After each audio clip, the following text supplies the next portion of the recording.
కృష్ణా జిల్లా గన్నవరం నియోజకవర్గ పరిధిలో దారుణ ఘటన వెలుగు చూస్తుంది. గన్నవరం నుంచి కేసరపల్లి వెళుతున్న ఓ జంట విమానాశ్రయ సమీపంలో గుర్తులేని వ్యక్తులు అడ్డుకుని దౌర్జన్యానికి పాల్పడ్డారని, అత్యాచారానికి యత్నించారని బాధితులు ఫిర్యాదు చేశారు. ఘటనపై బాధిత జంట గన్నవరం పోలీస్ స్టేషన్ ఆశ్రయించింది. ఫిర్యాదు అందుకునే వెంటనే స్పందించిన పోలీసులు ఘటనపై దర్యాప్తు ప్రారంభించారు. నిందితులను గుర్తించేందుకు పోలీసులు వివరాలు సేకరిస్తూ గాలింపు చర్యలు చేపట్టారు.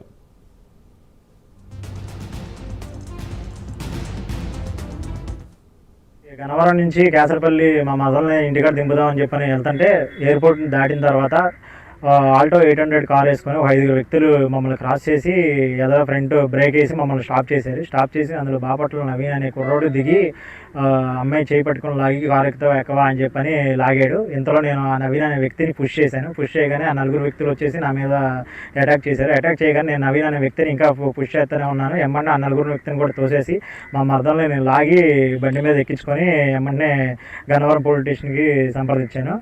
దీని కంప్లైంట్ కూడా పెట్టాము. దీన్ని న్యాయం చేయాల్సిందిగా కోరుతున్నాం. గొడవలు ఏమి లేవండి. లాస్ట్ టైం ఇంతకుముందు ఇలాగే ఎండపడుతున్నాడని చెప్పి అమ్మాయి అంకమాల ఎండపడుతున్నాడని చెప్పి కంప్లైంట్ కూడా పెట్టాము. ఆ కంప్లైంట్ పెట్టినప్పుడు అప్పుడు ఎస్ఐ గారు శ్రీనివాసరావు గారు వర్క్ చేశారు. అప్పుడు ఆ టైంలో ఆయన మీరు రాజీ పడండమ్మా, ఆ కుర్రోడు ఈసారి మీ డోల్కి రాకుండా మేము చూసుకుంటాము అని చెప్పని రాజీ పడమంటే ఇంట్లో వాళ్ళు బతమంతే లైఫ్ ఫాయిల్ అయిపోద్దని చెప్పి కేవలం లైఫ్ ఫాయిల్ అవ్వకూడదని చెప్పని మేము రాజీకి వచ్చాము. రాజీకి వచ్చిన తర్వాత కూడా సేమ్ రిపీట్ చేసి మమ్మల్ని ఆపి అటాక్ చేయడం అంత అవసరం ఏం లేదు కదండి అతనికి అని చెప్పి ఆల్రెడీ కేసరపల్లి.